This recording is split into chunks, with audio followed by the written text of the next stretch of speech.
All right. Hello, everybody. Sorry, I'm a couple of minutes late. Just as I was about to log on, no matter how prepared you are, guess what? My phone decided it wanted to do an update. So I had to battle with it a little bit to get it to not do the update right now and rather do the update, say, at, I don't know, 3 in the morning when I'm probably not going to need the phone as much. We are sitting here in my travel planning lounge. I worked at Lego today and then came home and was getting ready and doing some stuff. So I'm just finishing off my preparing here.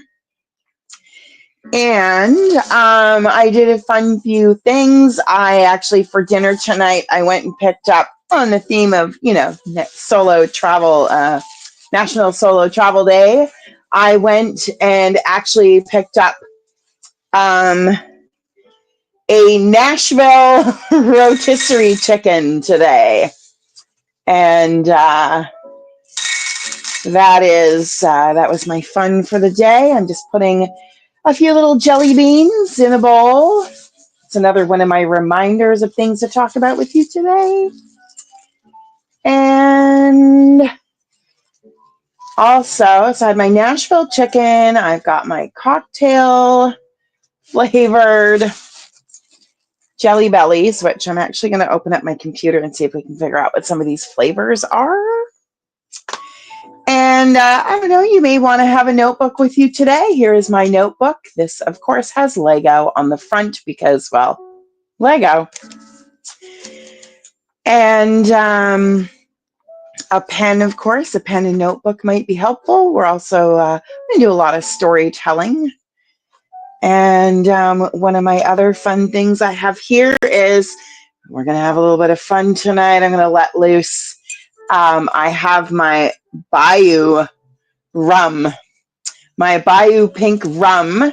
It is from Louisiana. It is, I believe the distillery is in St. Charles, which is a little bit outside New Orleans. So I'm just going to pour a shot or two in there. I don't drink a whole lot anymore. So, and then my mixer is Western Family. So the Save on Foods blend, because, Canada. My blackberry raspberry blend of like it's kind of like a sparkling ish water. It's like a fizzy zero sugar kind of thing. So I'm just going to pour a little bit in. Now, as a good little ADHDer like I am, I have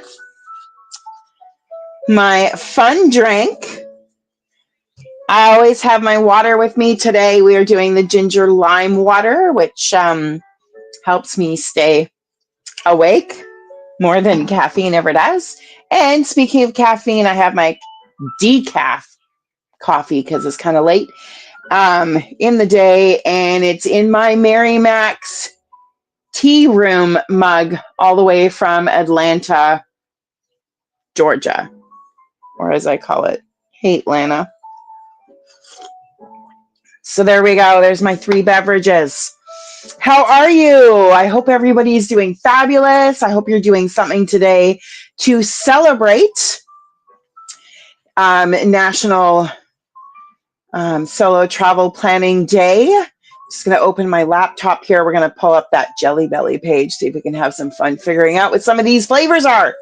In the meantime, welcome to our celebration. And if you've been with me since the Hey-Go days, you may have seen 1 or 2 of these presentations already. This will be slightly different. We're kind of a little more winging it in a different format today. Still going to be just as helpful, so don't worry about that. And wondering, now I know there might be some kind of issue with leaving comments if you don't have like a YouTube channel or something, I'm not sure. If you are able to comment or even just leave it and I can see it later, I'm not sure. If you planned a solo trip before, let me know. And if you're kind of getting ready, we're going to we're going to cover the topic of like being a little bit shy or nervous as well for solo vacationing. I have a nice little giant peppermint candle going here. And I don't know if you can hear it or not. I have YouTube is my music of choice. And so I have a channel on right now. And this is often what I will use depending on what I'm doing and what kind of mood I'm in. This is a cozy spring coffee shop corner channel thing by the fireplace, Tranquil Jazz. So, of course, you know my love of New Orleans. And so often I will put on some kind of coffee shop jazz thing going on. So let's see if we can figure out where this menu is. As I said, I'm going to share some stories about solo travel. This one is all about Jelly Bellies. So I wish I could remember what year it was. I want to say it was maybe 2002, 2003. I went to Sacramento.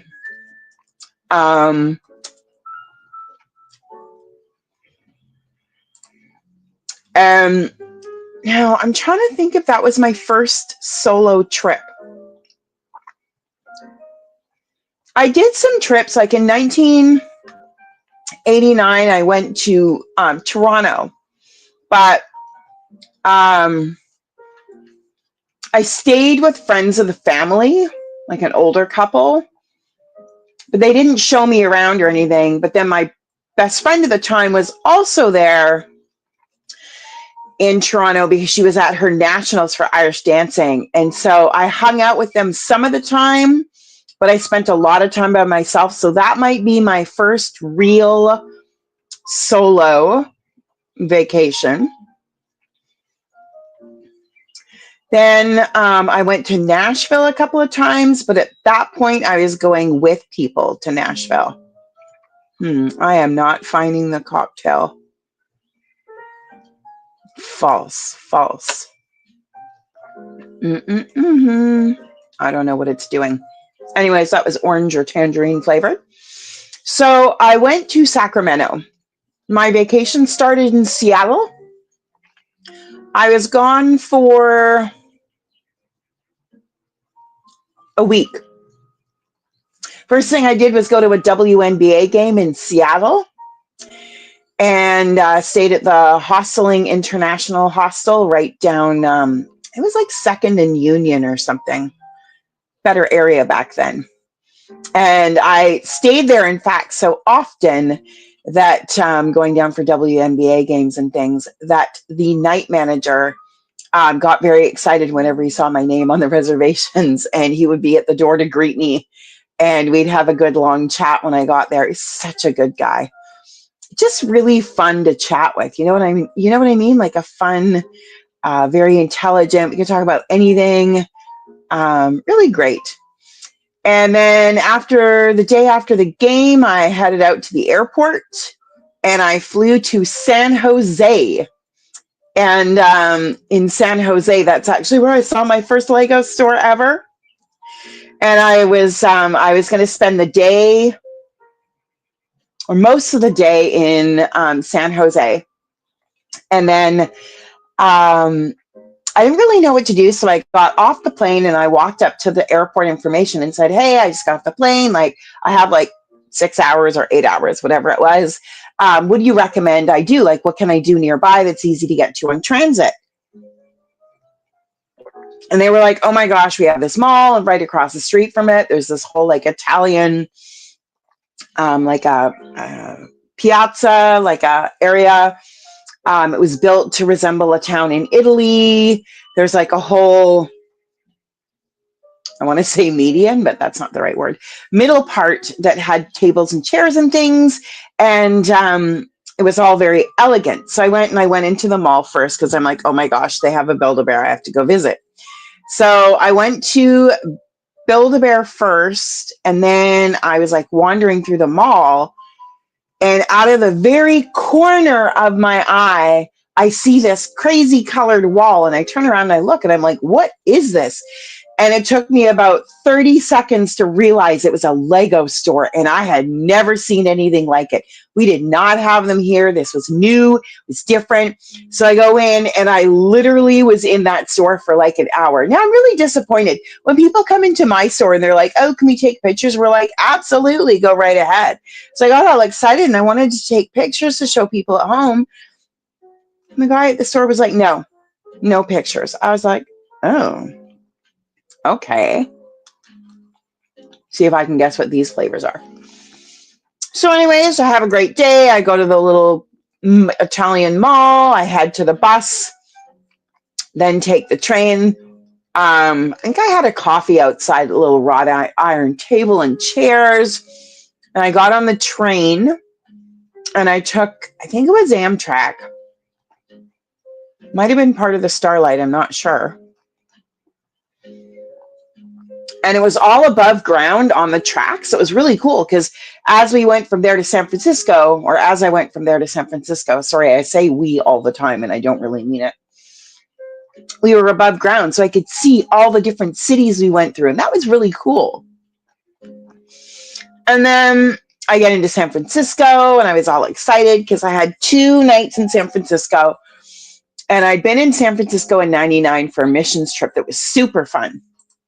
And then in 2000, I went back. You've heard me tell some stories, or maybe that's the people on the Gray Line buses for West Coast, where my sister, my roommate, and my best friend at the time and I did a trip to,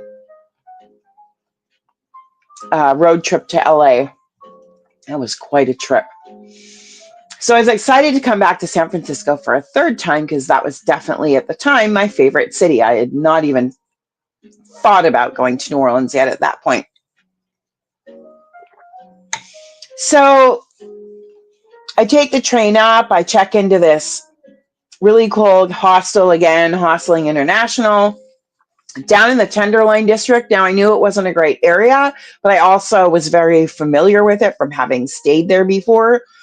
So I didn't really worry about it. I just was super smart about it, traveling by myself, and made sure that I was smart and safe when I didn't hold my money out. I had my bus fare in my pocket ready to go.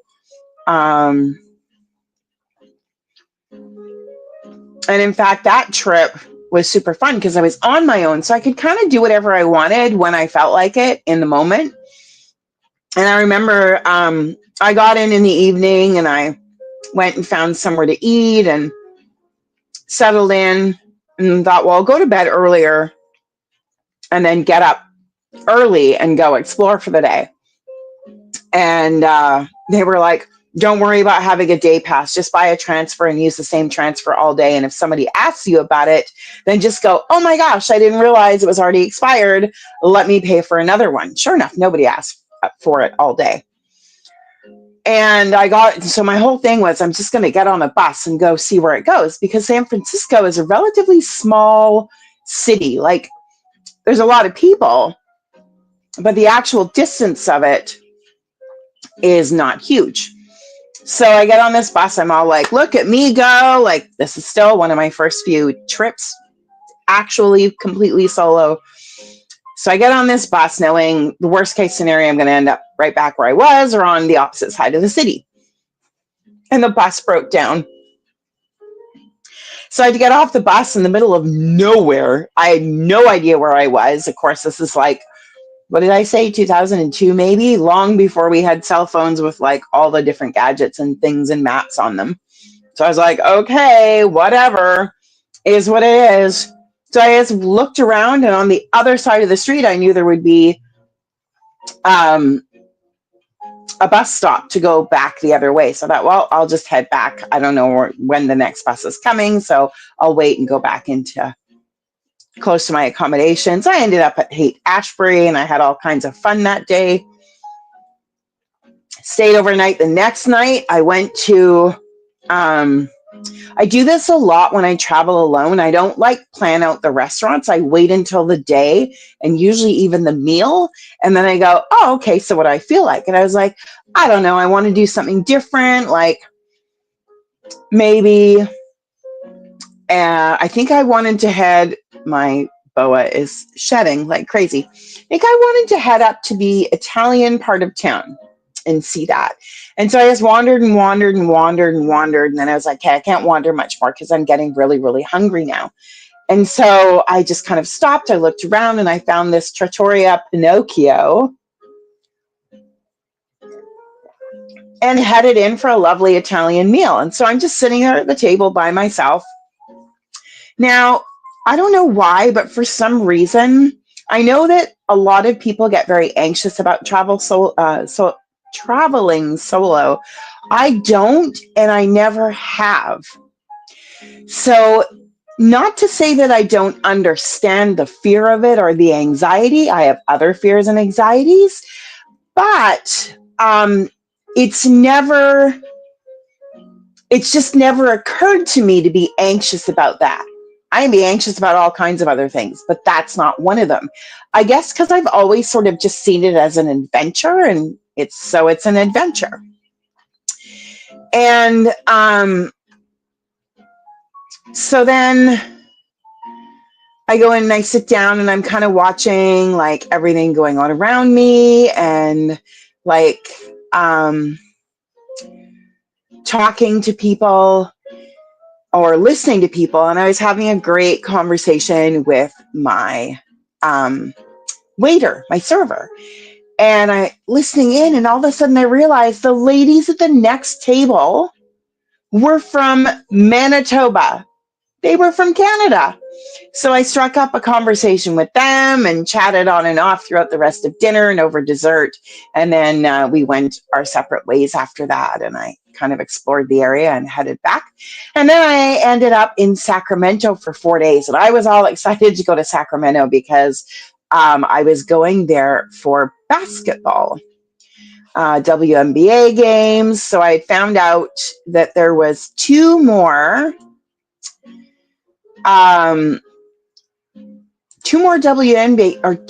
WNBA games in Sacramento back to back. And that rarely happens in the WNBA or NBA, really.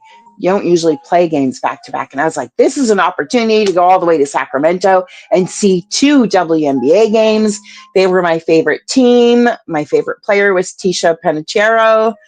And I was all excited. Now that was a bit of a disaster, Sacramento. First of all, I was relatively new at things like figuring out bus schedules. So I was like, oh, cool. Yeah, there's a bus that goes to the arena. Well, the bus that went to the arena stopped running at 7 p.m. And it was a long walk, and I was not prepared for that.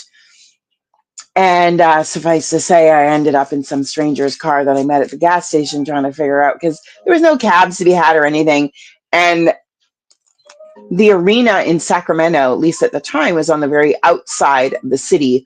And they were actually going through a whole big thing where they were trying to get an arena built down closer to downtown. And there was a whole big mess about it.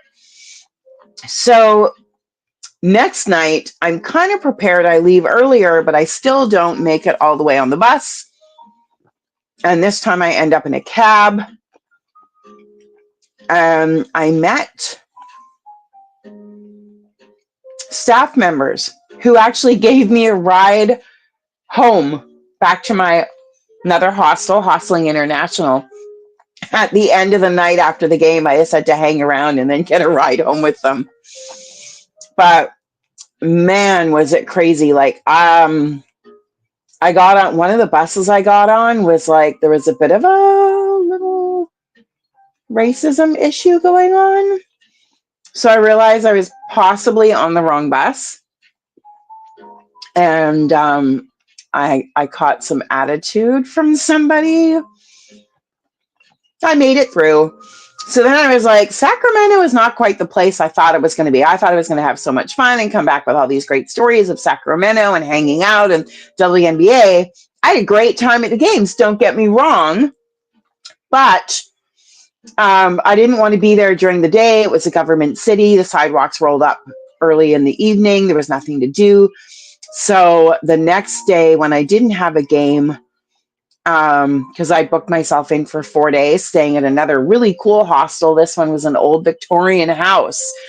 And I was the only one staying there. And I was in an area, a room that had a bay window, and there was like 4 sets of bunks. And I had the whole room to myself. And it was so cool.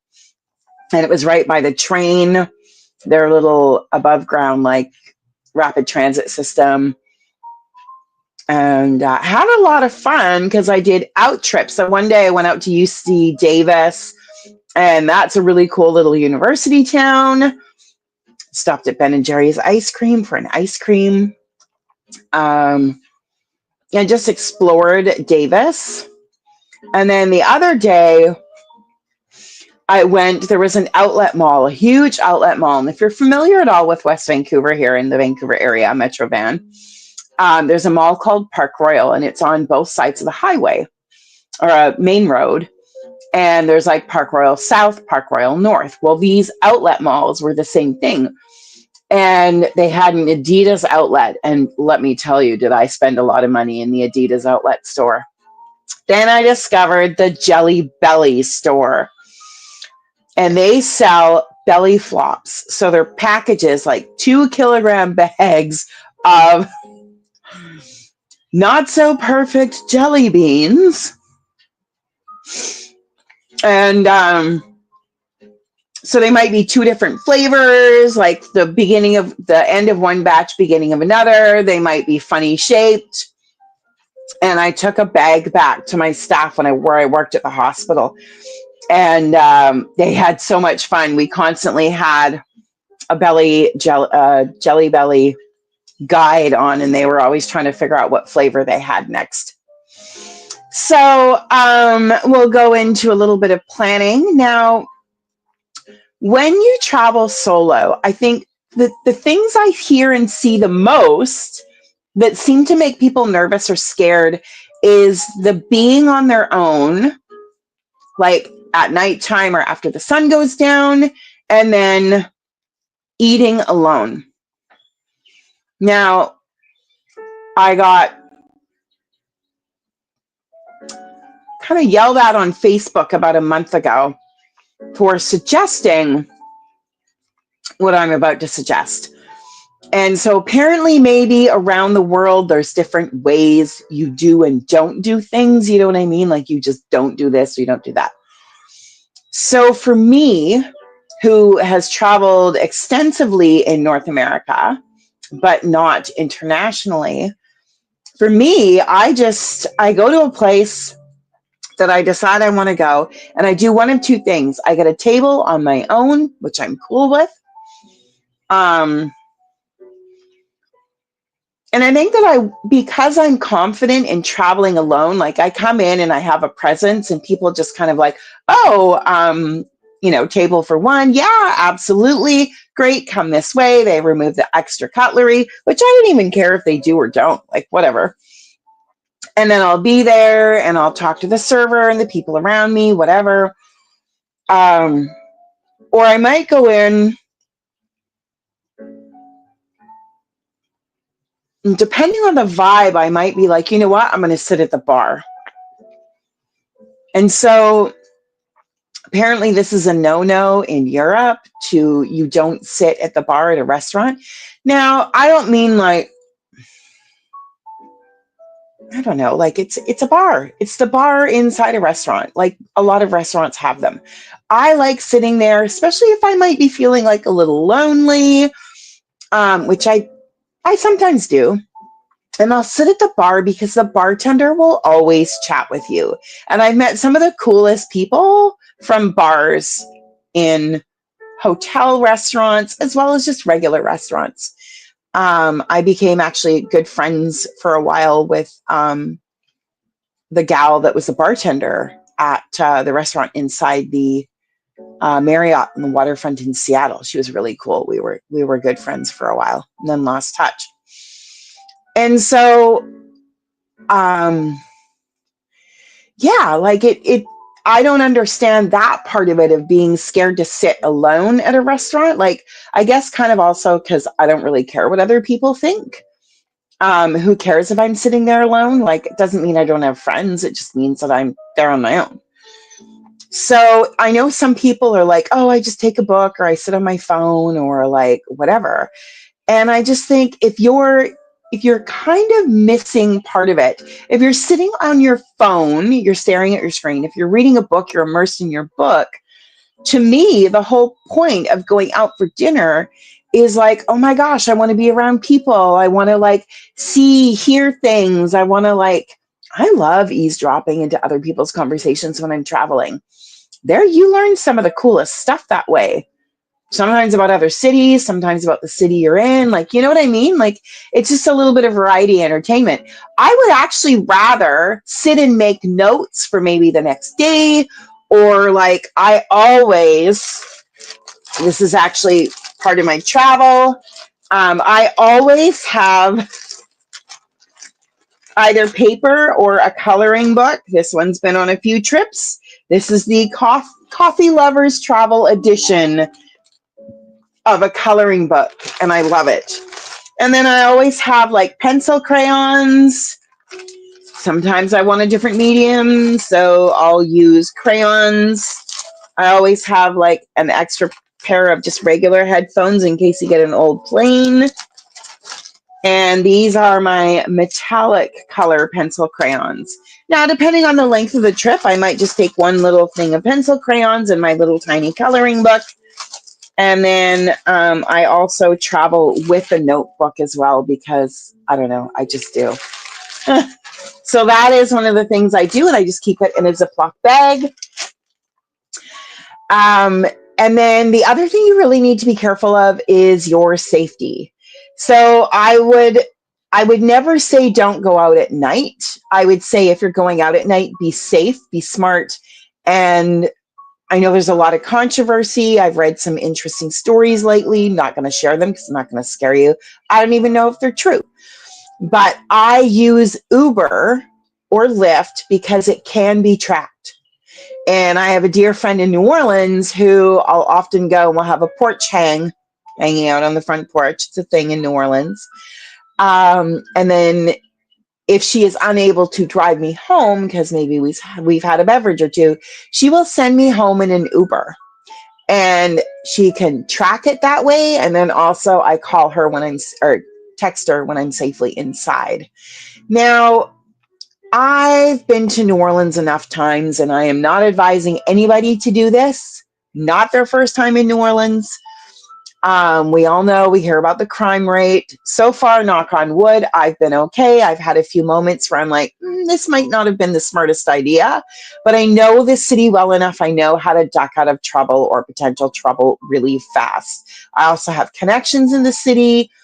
And so I don't worry as much, other than there are certain neighborhoods that I do not go into without being Ubered in and Ubered out as soon as that sun goes down. Now, one of the things I encourage you to do when you're making your plans, when you've chosen your location of where you want to go, what I do is I try to find out, I Google, I search, whatever, read up on cities, and I look for where they're like, don't go here after dark places are. And even though I know New Orleans well, if I'm staying outside of like the downtown area, there are certain neighborhoods I am just not cool with taking a streetcar home, even though I know the area and it might be relatively safe. I don't like to have to walk too far at night in the dark. And it changes depending on where I'm staying and the feel and the vibe of the city. But I am very careful about that. Now, the other thing I never, ever, ever do is I don't walk around alone with headphones in. Earbuds, whatever you want to call them. If I'm having a conversation with somebody, I will use one, but I am heads up and I am watching everything going on around me. I know who's walking behind me. I know who's walking ahead of me. I know who's on the other side of the street. And I pay attention to the vibe of where I'm. Now, maybe I'm a little more intuitive than the average person. That's fine. But I easily get that idea or that feeling of like, this is not good. I need to get out of here. And I had one time in New Orleans where, let's just say I'd have a couple of beverages. And for some reason, I had chosen to walk from Frenchman Street all the way back into the French Quarter, which isn't a long way, but there's some pockets that are quieter. And if you go a few blocks one way, it's not a great area. Go a few blocks the other way, that's where all the, I guess, homeless people tend to lurk.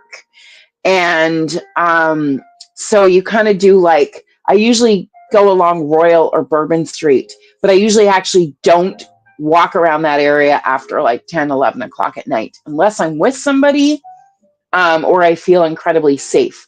This one particular time, I don't know what I was thinking.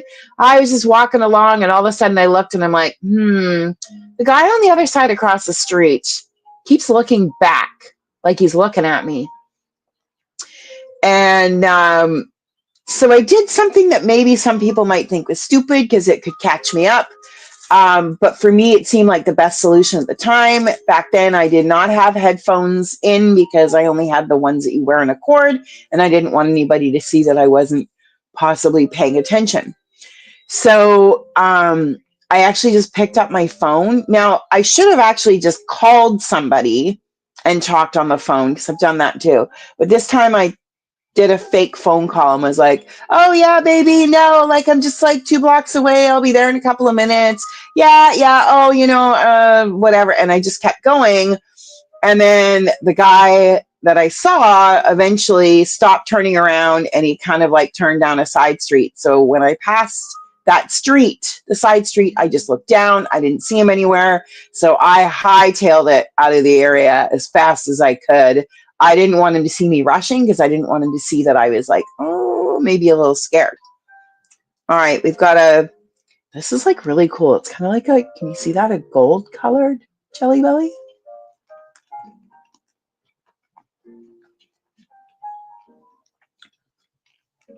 Not sure what it is. I'm not very good at taste testing. So, and then another time I was in a similar situation, but I knew there were some people watching me. And luckily, I had an ex-boyfriend that I'd been talking to earlier. So I actually just called him back and said, hey, I just need you to stay on the phone with me. I'm 4 blocks from my accommodation. If something happens, call emergency, whatever, the services in New Orleans, like whatever. He was like, no problem. I'll stay with you on the phone. I also make sure that I have somebody that I check in with every day, not like a different person. Like a lot of times I will use a family member and I'll just be like, hey, I'm going to call or text you every day. Like, I don't know, say around the afternoon, like 2 p.m. or something.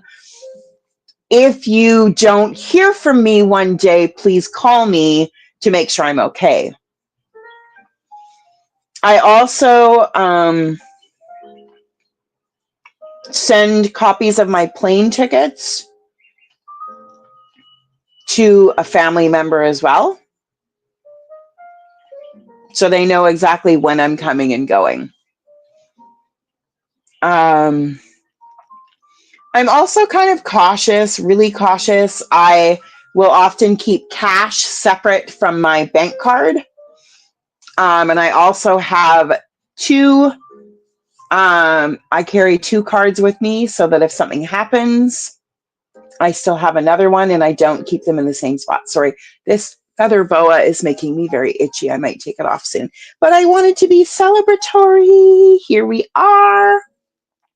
It is Mardi Gras right now in New Orleans, but I couldn't find my purple, green, and yellow feather boa, so I don't know. It might have fallen down. I keep it all my things like that on a coat rack in the corner of my apartment. And because you never know when you need to wear a feather boa or a cape or a tutu. I actually have tutus hanging on my closet doors. I think it's fun that way. Hey, Annette, how are you? Good to see you. I'm going through here and just giving out some ideas of plan of being safe. That's the other big thing I do. I did this for Atlanta. Of course, I've been to Atlanta twice now in the last couple of years, and I'm doing this for Orlando. So when I go to a new city and I'm traveling by myself, I take a really good look at the city and I think about tutus are definitely life. I'm glad you're appreciating it. So in this case, I'm going to Orlando, and I've realized from kind of looking at the map that Orlando is a very spread out city. Of course, you've got all the Disney stuff and everything. And I had read somewhere that Orlando, if you stay away from the Disney stuff, it's actually a reasonably priced vacation. Now, if you haven't heard me on any of my other tours, recently I am going to Orlando, not for Disney. I am going for the Rascal Flatts reunion concert. And this is a whole big thing because I was supposed to do this when the pandemic started. I was turning 50 and I had all these things I was going to do. And it was the farewell tour for Rascal Flatts. And I was going to go to the second last show in Florida. Now I'm going to the second last show in Florida, or the second last show period. But it's in Orlando instead of Tampa. So I'm kind of like redoing the year that I turned 50. I'm super excited. Now, before, when I was planning, I really was looking at different parts. I was gotten as far as looking at, I think it was West. I don't even know. So I was trying to decide which of the 3 shows in Florida that I was going to go to based on the area and what other things there was to do. But I never got down to the nitty gritty of picking other than, I'm going to go to Tampa because they have this alligator reserve nearby. And so I never really got to the point of looking into accommodations. Well, now I've got my ticket, I've got my plane ticket, and I had to pick. I actually did my hotel before I bought my plane ticket to make sure that was all feasible. And so I often go on and I use Expedia first, and I'll go in because that helps me get the lay of the land. I can see how much things are in Canadian prices. So I kind of know what to expect. Now, the first thing I do is in case of this trip, I was like, okay, I'm going to the Kia Center for the concert. Where is that in relation to where the pocket of cheap hotels is? Well, it turns out it's all basically off of Orange Blossom Trail. And just south of Florida Mall, which is, I don't know, I'm going to say like a 30-minute, 40-minute bus ride from the Kia Center where the concert is, just below Florida Mall, which is a huge mall and has this amazing Crayola experience I'm going to go and visit and all these crazy cool things, is a pocket of hotels that are like 80 Canadian a night. So I'm like, okay, I don't really know Orlando. Maybe this is not a great area. Maybe it's an okay area. It seems like it's on a major path. Well, then when I looked to see where Gatorland was, because that's the other big thing I'm doing, trainer for a day, Gatorland and the Kia Center are 2 hours apart, and the hotel pocket is in the middle. So I was like, okay, it's on a major highway. It shouldn't be that bad of an area. And worst case scenario, if it's on a major highway, that means I can get in and out quickly using an Uber, right? So you're not going to run up a huge bill where you're in the middle of the city and, stoplights and taking forever and blah, blah, blah, whatever. So I looked at a bunch of hotels, and I always book one on Expedia first. I find the cheapest, coolest, most unique, preferably including breakfast kind of spot that looks fun, that is close to bus. Like I literally mapped out the Kia Center to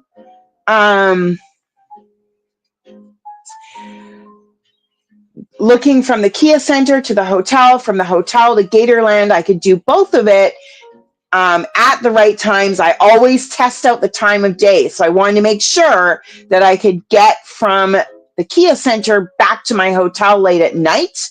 Although probably what I will honestly do is take an Uber back, I think, because I just don't feel like it's maybe a wise idea to be wandering around downtown Orlando late at night.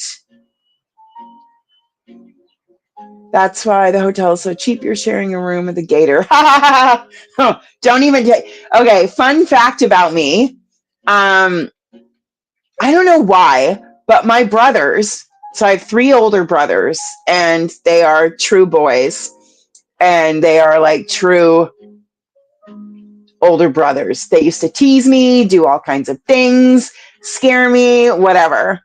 So one of my brothers had me convinced at 4 years old that if I put my feet over the edge of the bed, that alligators would bite my toes.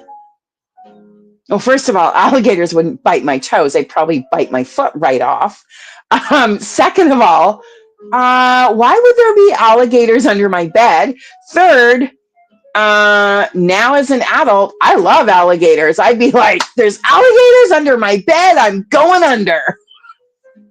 So until I was literally like in my 20s, I slept in the fetal position because I was terrified of the gators under my bed. There you go. There's a good story about me. And I laugh about it to this day. I think that's so funny. I also had a little like hand puppet alligator. Alligators, I guess, were just in my destiny. So I always just research the area. The other thing I do is when I decide where I'm staying, I also look at what is around the area. So if I ever had to pretend like I wasn't a tourist, which I always try to look like I'm not a tourist, then I can be like, oh yeah, no, like I'm just going down to the, you know, the I don't know, the Waffle House, like on blah, blah, blah. I know what the landmarks are around me and what things are around me. I also pay attention, especially because I travel obviously by bus, Girl on the Bus Adventures. I will make sure I know what all the bus routes are in the area as well. Oh no, little brothers are just as bad. Oh, maybe it's just a boy. Is it just a boy thing then? So I always make sure. Now, the first time, I wouldn't say, it's not the first time I traveled solo. The first time I traveled to the States without my parents was in the early 90s. And I went down to Fanfare in Nashville for the Fanfare week. And I went with a friend. And neither of us had really traveled on our own in the States before. And right from the get-go, the first thing I did was I bought a map, which I still have to this day, of Nashville. And now I'm like, where did that map go? Okay.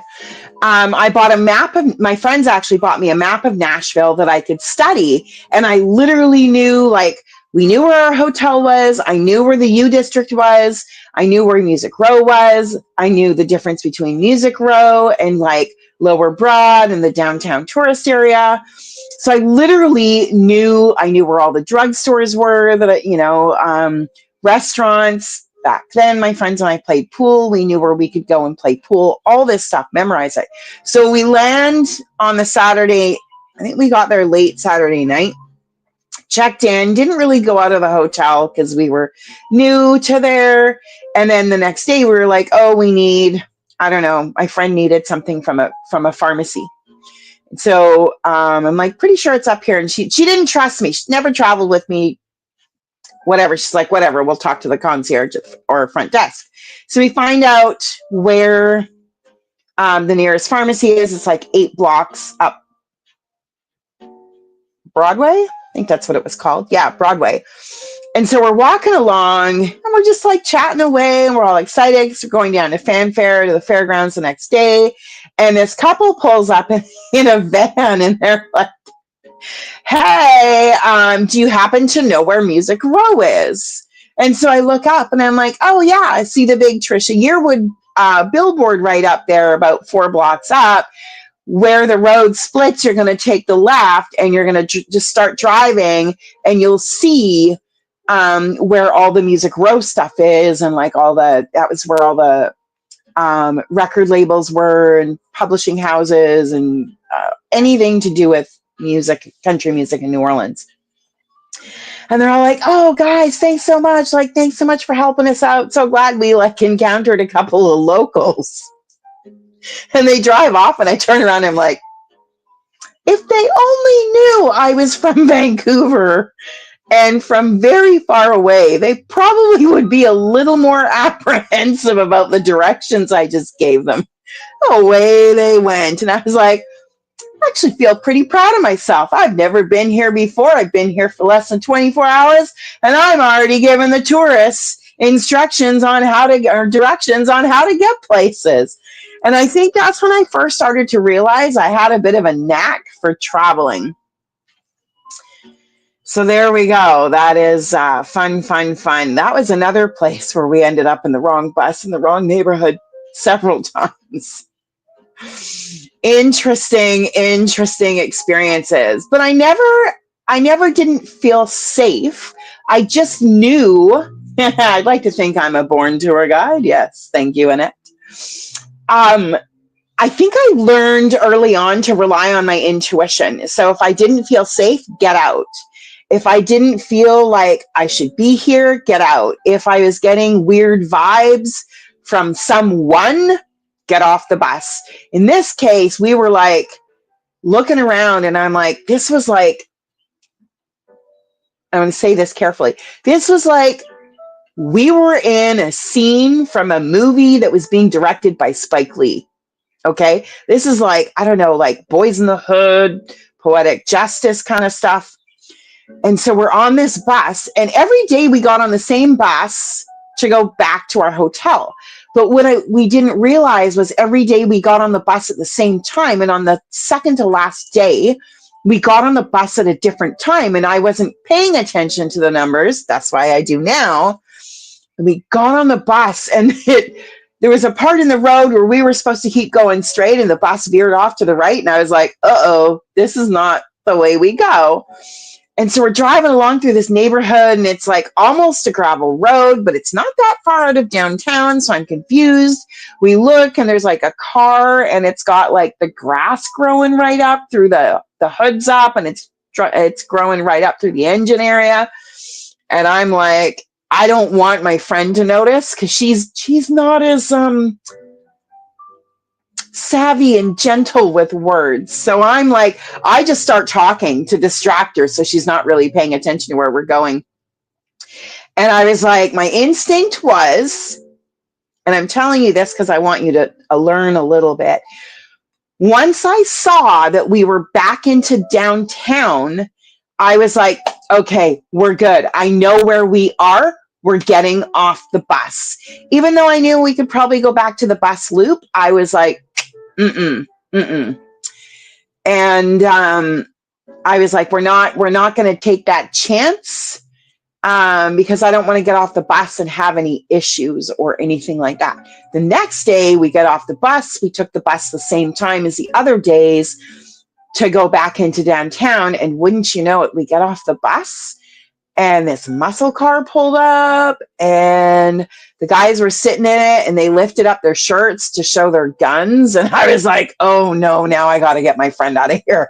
She will be the most likely person to mouth somebody off, and like, this is not going to go well. So I grab her and I'm like, oh my gosh, before we go back to the hotel, I forgot I need toothpaste. And she looks at me and she goes, what do you mean? There's a giant tube of toothpaste sitting on the sink, on the edge of the sink at the hotel. I said, no, I need toothpaste. let's go. And I dragged her into the little, thank heavens there was like a Rexall or a Walgreens or a CVS or something right there. And so we're like wandering around. She's like, can we just get it and go? I'm like, no, there's something else I need. I don't remember. So I look outside and I see that this car is gone. And so I'm like, okay, let's go. And she's like, what about the toothpaste? I'm like, I don't need toothpaste. And she's looking at me like, what are you doing? You're crazy. So we were heading back to the hotel because they had a manager's reception every day. So each guest got 4 drink tickets, and then they'd have like a baked potato and salad special. And that's what we did for dinner every night. So once I get her back to the hotel and safely inside, then I'm like, okay. So we got off the bus and the car pulled up and there was guys and they were showing their guns and like, we just needed to get out of there. And she's like, oh, and yeah. So that's why I always say, like, don't wear your headphones, don't wear your earbuds. Especially in a new city for the first time, don't even use one earbud unless you're on a phone call that's really important or you're not feeling safe and you need to call somebody, put one in, but know that you can still look around and see and feel everything going on around you. That is so important.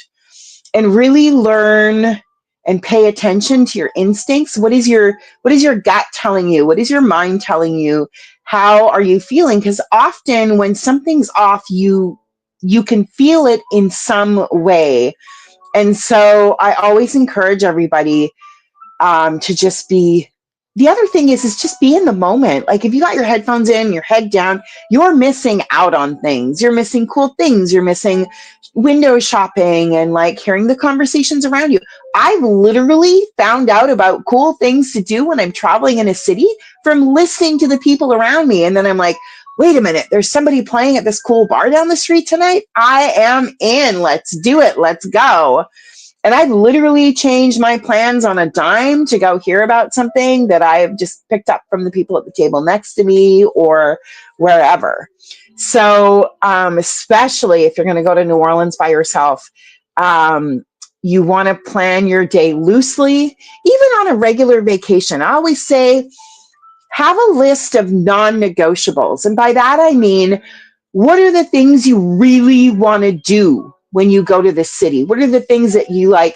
I am not coming home until I've done this, this, this, and this, until I've eaten in this restaurant and I've gone to this coffee shop. Then have a list of things you would like to do in other places, or like other things you'd like to try or see and do. Now, I'm going to encourage you when you go solo traveling, and I just started doing this actually. I have before done cooking classes. That's super fun. It's a good way to learn a little bit about the local culture. But when I was in Mobile, Alabama, I did a food tour and our guide was phenomenal. And it was just me and 2 other ladies, and they were like Southern ladies, and they had this fabulous accent. And oh my goodness, it was so much fun. But you learn a lot. You also learn about the restaurants and not just the ones you go to. Now, the tour I did was like, I think it was $100 Canadian, maybe 90 or something. We went to 8 different restaurants. Now, we didn't eat full meals at 8. One of them we had little like a nut mix. Another one we had 2 chicken wings and 2 ribs. Then there was other ones where we had a lot of food. We went to Ruby Slipper in Mobile, and that was, any Ruby Slipper is always a good time. And so I'm just going to look at the comments here. Extremely important, even your own city. Never wear both earbuds. Yes. So many abductions because people are listening to music, etc., not being aware.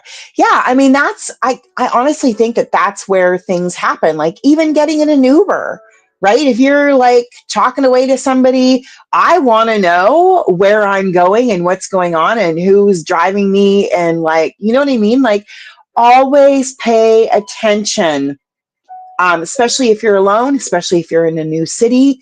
And even if there's just a couple of you, you still want to know what's going on around you. It's so important to be safe and to really learn to rely on your own instincts. So maybe a good way to practice and get ready for that is to go around your own city. spend some time touring around it. You'll know when you get into places that you're like, this is not good. So just really, really be cautious. I also, if I'm staying in a hotel, I love to make friends with the staff. Like we're talking, I'll make friends with the cleaners for the rooms, the front desk, the security guard, concierge. I'm going to talk to everybody, but I also want to have them see me coming and going. And so when we were in Nashville, actually the first or the second time I went, I can't remember. I made friends with the security guard, and we were out really late one night, and I came in. And the security guard looks at me, he goes, well, I've been waiting to leave from my shift until you got here. And young lady, I was like, what? And he goes, you always come home by 11 o'clock to the hotel. Tonight, you were not here at 11, and I was worried about you. So this guy not only hung around, but he stayed past his shift being over to make sure that we got back okay, because I had made friends with them. So as we left, we'd be like, bye to everybody in the lobby. And when we came back, we'd be, hey.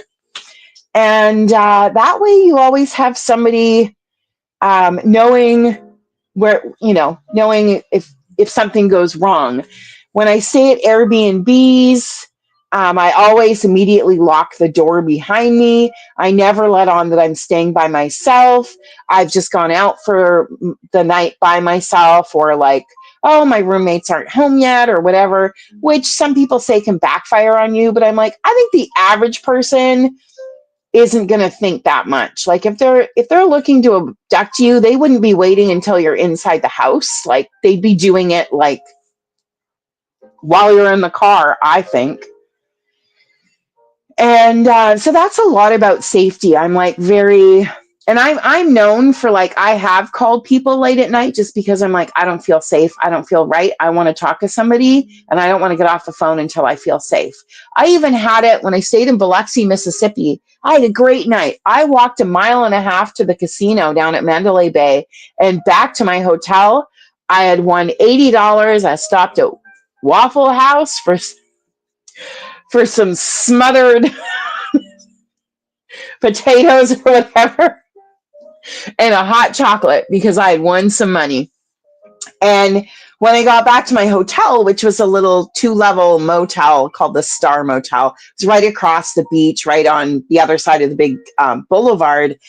And as I got back, I looked, and there was 8 cop cars in the parking lot. And I was like, what is going on?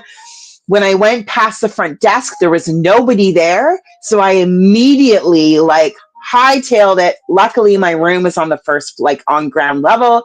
So I ran to my hotel room, went in, locked the door, put all the whatever chains there was to put across. And I called one of my best friends because I knew as a college student in Vancouver, she would still be awake because of the time difference. And I said, can you do me a favor? I said, I just need you to stay on the phone with me till the cops are gone so I feel safe. And she was like, no problem. We just chatted away, and I kept peeking out the window, still there. 45 minutes later, they finally left. Nothing was said about what happened, but I did not go outside until the sun came up. And I never felt unsafe. I didn't feel like that was an unsafe place to be staying. It was deserted because it was the end of tourist season, but it didn't feel unsafe. So I felt like something must have happened or happened in the area while I was out. And I'd been out for several hours because I went out for dinner, and then wandered up to the casino. Had so much fun. Now, some of you might be like, well, that's all well and good. I know how to some ideas on how to stay safe and to know the area and get familiar with the city, the transit system, and things like that. But how do I ever decide where to go on a solo vacation? And that is something where I just get ideas. I am literally on a trip and planning the next trip, which of course y'all know is usually New Orleans, but I always do these little adventures on the way there or the way back or something. So those are the ones where I have to kind of figure out what I'm doing. But I'm in a lot of travel groups on Facebook, and a lot of them are for solo travel. And so since the pandemic, I've been really watching and paying attention. Like, what are people looking for? What kind of information? What is it they find hard about solo traveling?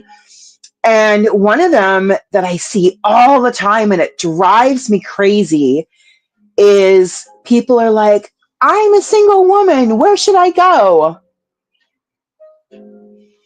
And I'm like, I think the bigger question is, where do you want to go? And start with that. And they're always like, what's safe? Well, you can make any place safe or dangerous depending on what you do when you get there. Now, there are places that are a little more dangerous and that I perhaps might not go. My bigger fear in life is I get nervous. This is where I get anxious about going to a country where I can't fluently speak the language. So I'm perfectly content traveling in North America because I'm good with that. However, I am branching out and deciding that somewhere in the next couple of years I'm going to Paris. So I'm trying to learn a little bit of French, even though the French I'm learning is a little bit different. That's okay. But there are places like, I heard growing up, like how dangerous like Cambodia is, or like you need to be, and I don't mean to offend anybody, I'm just going on what I've learned. Some places, if you're not careful about where you are, you can go missing. I don't know anybody who ever has, but something about taking my brother to PJ. Oh, quite make out which townships are close. Oh, Annette, for Airbnbs in Louisiana, message me and let me know what area you're in, and I'll see what I can quickly look up and do and help you figure out, because I know a fair bit about different areas outside of New Orleans as well. So yeah, I'll do what I can to help you out with that, my dear. And then, so when it comes down to deciding where you're going to go, like I always say, make it less about where you're going to go and how comfortable you are with going. Like, if you're really anxious about traveling solo, I probably honestly wouldn't book a trip for 3 weeks. I don't even think I'd do like a 7-day cruise. I would start maybe even by doing a staycation in your own city, or if you're feeling braver than that, like I live here in Vancouver. So one of my first solo trips was to Seattle, which is 3 hours away, but across the border, kind of a big deal. There's also Victoria, but it's quite expensive to go to Vancouver Island, and it's quite frankly cheaper to go to Seattle than Victoria. But start with like 1 or 2 nights away, like a weekend somewhere, and plan some activities, but make it somewhere where you actually want to go. Because in order to make it a really joyful and happy experience, you want to make sure you're going somewhere you would actually enjoy. So maybe even like planning a weekend trip that's maybe a couple of states away, or somewhere where, I don't know, depending on how you travel, like maybe it's a 3-hour plane ride, or a 8-hour Greyhound or Amtrak ride or something, and start with that. Start with something where you're away for a couple of nights. You get used to like leaving, going, being, researching, doing your research, things like that, and work your way up. Now, some people are so anxious about it that they have to start, and I am not judging. I'm just being honest. Some people actually need to start by going for dinner on their own, and that's okay. Do what is going to make you comfortable. Baby steps. Don't look at the whole staircase. Just that first stair is all you need to worry about. And so if going out for dinner, treat yourself to a nice dinner out somewhere. I do that all the time. That's another reason why I don't worry about or don't get anxious about solo travel, is that I go to movies by myself. I go to concerts by myself. I go for dinner by myself. I go for coffee. I love nothing better on a day when I have time. Sometimes I literally do it here in Vancouver. I just get on a bus, And when I see a coffee shop that looks interesting, I'll get off the bus and stop and go for a coffee. So start small and start with what makes you comfortable, because if you start with something big and you have a rough experience, hard experience, or a bad experience, and I don't mean like bad, bad, bad, I just mean like it's not a great experience, it's going to put you off from travel. And this is the same way I talk about Lego, actually. When you have people who want to buy Lego for kids, and it can be parents or aunts and uncles, and they're like, well, I want to be the cool aunt, and I want to buy little Johnny, who's 5. I want to get him that like really cool $300 Ferrari car. And it's like, that's an 18 plus. Like, you have to be 18 years old to have the life skills to do this. If you give them that and then expect them to build it, they're going to get frustrated. I don't even recommend a 10-year-old set for a 5-year-old, because you want it to be a positive experience so they will enjoy and love Lego. If they're frustrated on the first, second, third sets they do, they're going to walk away. My own niece was like, this is stupid. I'm not doing this. I said, hey, hang on a second, kiddo. Come over here. What's going on? She's like, I don't know how to do this, blah, blah, blah, blah. And I said, I'm going to show you how Auntie does it. So I took her over and we got where she was at, and we got it facing the same way as the instruction booklet. And we laid out all the pieces we needed for that page. And then I helped her put it, those pieces together. We flipped the page and I got her to do the same thing. Third page, good. Flip the fourth, and she looks at me and she goes, I'm good, Auntie. I don't need your help anymore. I can help you with your Lego sets now. And that is all it took. But it took a positive experience. Her other grandparents, not related to me, were buying her sets for like 12-year-olds. And she was like 9 or 8 or something. And so just start with a comfort level. Like, don't scare yourself. Don't make it a big deal. Packing for like a 2-week vacation can be overwhelming at the best of times, trying to remember everything you need. That's why I always say know where the pharmacies are, just in case you forget your Tylenol, your ibuprofen, or a toothbrush, or whatever, deodorant. I've done that before. So know where the things are that you'll need for convenience, and where you can pick up a quick something, even if it's just like knowing where the nearest mall is in case you get there and forget your socks. I may have done that once or twice. I just get so excited about going back to New Orleans, and I'm like, and for a while I had housemates that I just stayed with. And so I never had to pack things like too much. I could leave a lot of my stuff there. Now that stuff is in a storage locker somewhere in Cajun country. All right. So, or maybe you're totally comfortable with solo travel and you're like, I'm ready, let's do this, but I don't know where to go. And I kind of feel like we all have 1 or 2 cities kind of in the back of our minds, in the back of our heads, that you kind of do that, one day I'm going to go and do blah, blah, blah. That's Paris for me. One day I am going to Paris. Look what I did last season at Greyline. This was one of my envelopes that I put my tips in. What does it say? Paris. So I didn't put a lot of money in, but I wanted to put in a little bit of money to say that, like, this is part of my commitment to going to Paris. One day I'm going to Paris. And what am I going to do when I get there? Who am I going with? I'm not going with anybody. I'm going with me. I stopped a long time ago asking people. I'll be like, hey guys, I'm going to go here at this time. And I wait to see if anybody wants to go. Paris, I kind of want to go by myself. I want to be able to do the things. There is things like you can do a little conversational French class as a way of kind of, I wouldn't say learning. You're not going to learn everything in an hour, but you know what I mean? Like, you can sit around and talk a little bit of French and learn a few things like tourist French at a local cafe on a sidewalk. I want to go to Paris to sit on a sidewalk and, oh, is it? Awesome. Moulin Rouge is fabulous. Cool. I want to go to Paris to sit at a sidewalk cafe and watch people walk by while I eat bread and drink wine. I want to go to Paris to take an English speaking macaron baking class. Now, I've already done one here during the pandemic, but I don't care. I still want to go do it in Paris.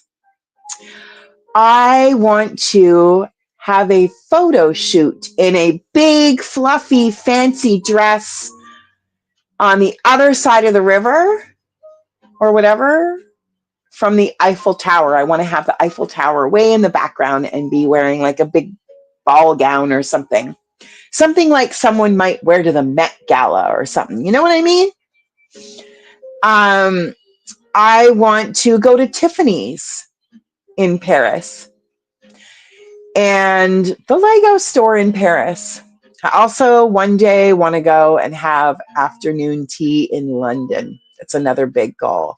And then I found out that you can go to Venice, Italy, and learn how to do workshops on how to make a masquerade mask. Wouldn't that be cool? Oof. Or one of the things you do, there's a big history of marionettes in Prague, and you can take a marionette making class in Prague. So these are some of the things I've been working on, formulating. Maybe it'll work out to do it all in one trip. Maybe it won't. Who knows? But I feel like everybody has somewhere they've wanted to go, whether it's from their whole life or from the last few years, or maybe you read a book about somewhere or the book was set somewhere in a city and you're like, oh, I want to go there. That would be so cool. Or maybe your favorite movie or your favorite TV show is set somewhere and you want to go check it out for real. Those are all great things to do or ways to plan your first solo vacation because it gives you a little bit of inspiration of something to do that pretty much I feel like I can say is going to pretty much guarantee you have a good experience, at least in part of the trip. Now, I'm not saying you won't have a good experience. I'm just saying it'll help enhance the experience if you pick somewhere that you truly want to go and know why you want to go there. Because if you don't have a purpose, then that might change things up a little. I ran into these people. They were so cool, school teachers from Los Angeles. And I met them through where I was seated on the plane, one of them one day. And they were, they loved the fact that I go down to volunteer after Hurricane Katrina to help the city. And they were like, we've been going to New Orleans for years. We have a timeshare. I said, oh, great. And they said, we never let the hurricane stop us. As soon as that particular property was up and running, they were back to doing their trips there. And so their whole idea of giving back or helping New Orleans recover was to go and drop money in the local economy. And ever since they said that, I've looked at things differently. And I'm like, what a cool way of thinking. Like, I'm going to a city I love, but I'm also helping them recover by dropping money into the local economy.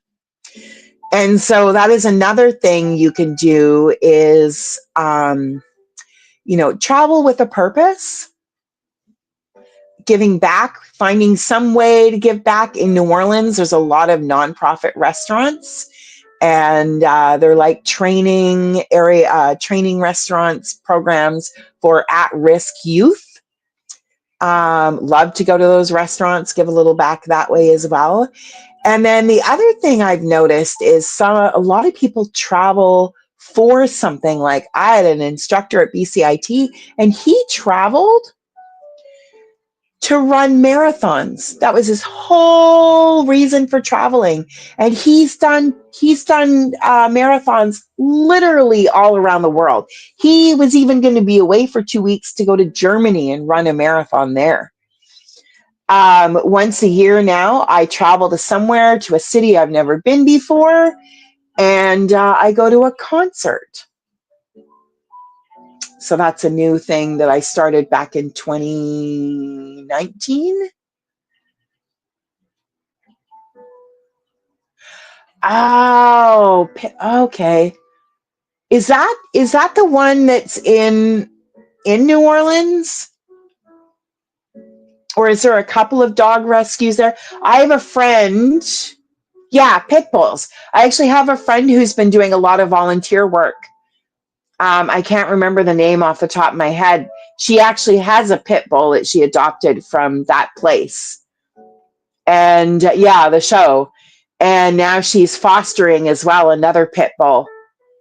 And she's very, I mean, this is my friend Allison, and she's like amazing. And all the things she's done for New Orleans. She's a transplant from New Jersey. And she's always helping out somewhere and donating time here and doing this and that, and she's just amazing. And yeah, she's worked with that. I'm pretty sure that's the same rescue. I think there's only one TV show there. Enjoying my pink rum this evening. All right, let me go through my notes here and see if there is anything I have totally forgotten.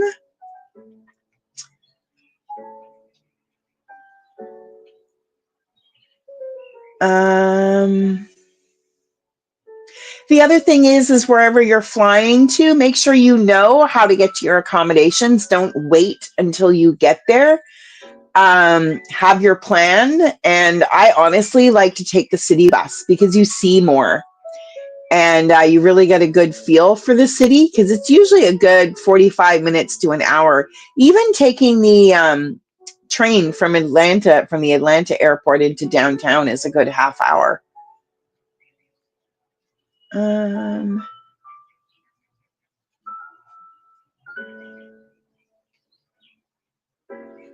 So yeah, if you're in the point where you're thinking of doing your first solo vacation, I just encourage you, maybe go sit outside somewhere at the beach or on your patio, drink a coffee, have a little bit of almost meditation time to figure out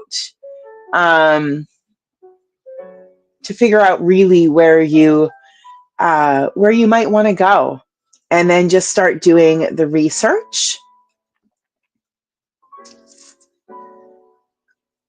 And sorry, just checking through here to see if I can think of anything else. We've been at this for almost an hour and a half, my friends.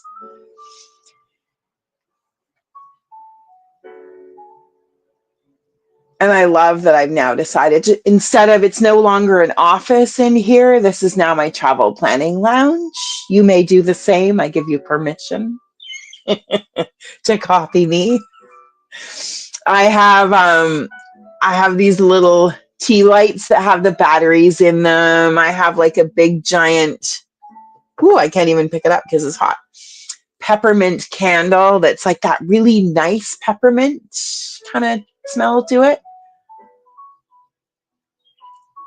Hoping to have a concert here soon. Well, if Marty Stewart comes to your area, I may have to hop on a plane. I am dying to see Marty Stewart in concert. I'm dying to see George Strait before he gets too old. And I would like to see Trisha Yearwood, but I feel like I want to see Trisha Yearwood perform in Nashville. Because why not go back to Nashville for a fifth time? Albeit one time I went to Nashville only because I was looking for a cheap flight home from Mardi Gras. And Nashville was like a $67 flight.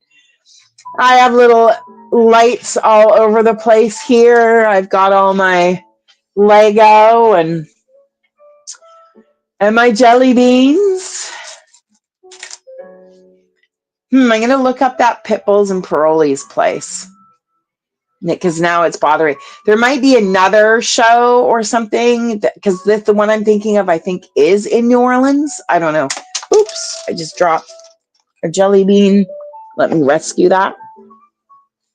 There we go. It's my floor. 3-second rule totally applies. The other thing is when you're planning your solo vacation, get yourself in the mood. Put on a movie that's maybe about the city or something that relates, or find some music. Things like that. Maybe even collect some pictures to put around you for inspiration, especially if you're planning a longer trip. I honestly have a New Orleans soundtrack that I often play when I'm getting ready to go back to New Orleans. It kind of gets me ready to go back into the city. And then, of course, also I have my king cake baking playlist as well.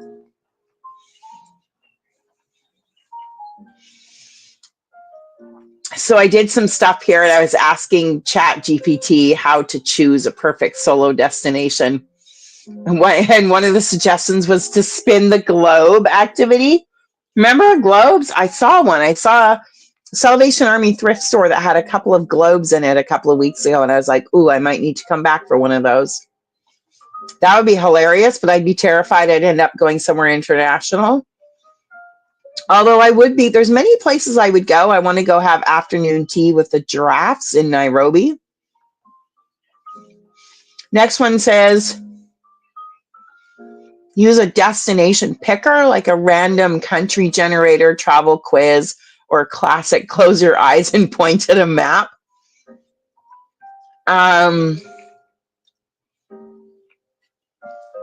Dream come true, somewhere you've always wanted to go to, the intuitive trip. Is there a place that's calling your name? Like New Orleans called my name for about 3 years before I got there. I had no idea what was going on, but it was calling my name. And they have a little saying in New Orleans, for those who fall in love with the city, they say that when New Orleans calls you home, she provides a way. And I think I feel a lot like that, where New Orleans was calling me to come and visit and spend some time there. And then I was hooked. It also said the surprise me trip, random and spontaneous. If you're solo traveling, how do you surprise yourself? If you can figure that out, let me know.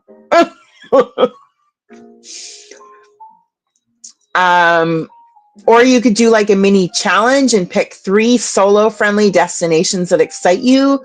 Or like maybe even when I do my 24-hour adventures, I kind of pick like 4 or 5 cities that I think I might want to go to. And then I start by looking at the flights, looking at the hotels, and looking at how easy it is to get around on the city transit there.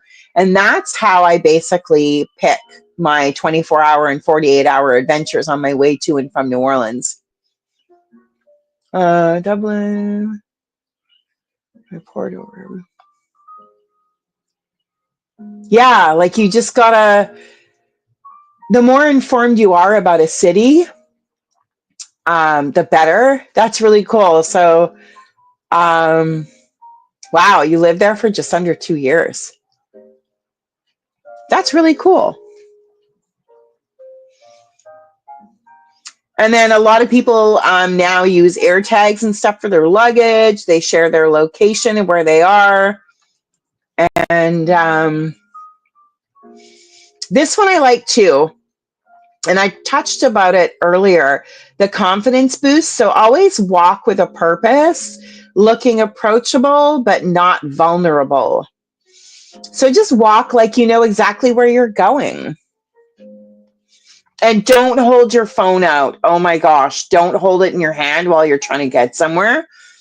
I will sometimes just find a bench if I feel like I'm not on the right track, because I'll go a few blocks at a time on memory or whatever. Or I'll know the street names I'm looking for of where I need to turn. And I will go and I will sit down on a bench or like quickly at a cafe at a table or something, or like duck in and use a hotel bathroom or something and check my route of where I'm going, walking directions, bus, whatever.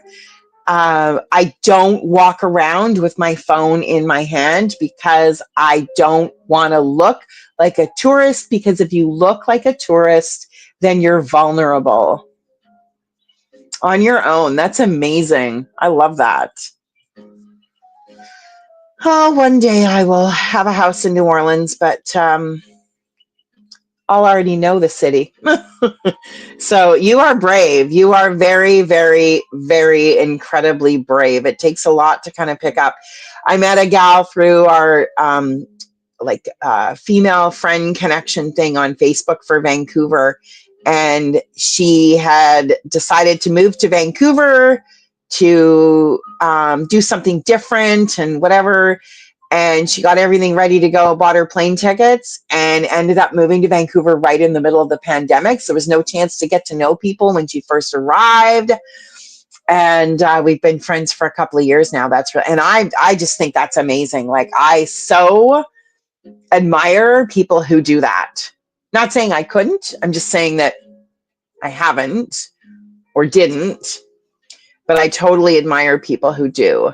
And then the other one, I saw this and I really liked it. One, because it's like, hello, the word magic. So magical hack. They say carry a small talisman or charm to remind you that you're brave.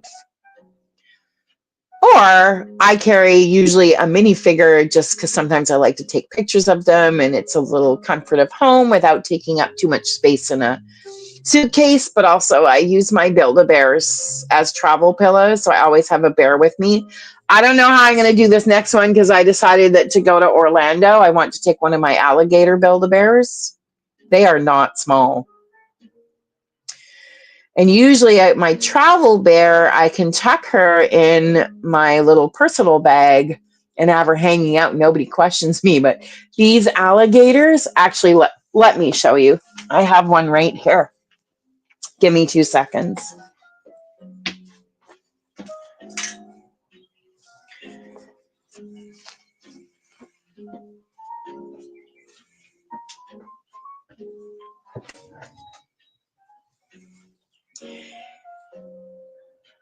I'm just looking because I have 4 alligators, 2 boys and 2 girls, and I'm trying to remember which ones these are. These are, I'm pretty sure this is Ella. So see, they are not tiny. All 4 of them are this size. So I'm almost like, do I take her back to Build-A-Bear and get some of the stuffing taken out before I go? Or actually, who am I kidding? I can do it on my own. I worked there for 10 years. But like, she's a big gal. And she'll make a great neck pillow. But also, it's like having a small child with me. So I'm not sure how I'm going to work that out. We are, and then the other thing is just, of course, the solo budget trip. And pick a great spot that has great walkability, lots of fun things to do. And I also check out the prices of restaurants, menus, and things like that. I get a baby carrier. That'd be awesome. They do make little string sack backpacks at Build-A-Bear, specifically to put your bears in. Like, they have the little armholes for their arms to go out and stuff. Maybe that's what I'll do. Maybe I'll go see if they have new string sacks, although I think I probably already have 4 or 5. I just need a cool one. And I also have a Florida Gators t-shirt for my Gators, and so I think I might switch that shirt to whichever Gator I decide to take. Maybe I'll test them all and see who's like the fluffiest one, and take whoever. So my Gators are, this is Ella. Her counterpart is Louis, after Louis Armstrong, Ella Fitzgerald.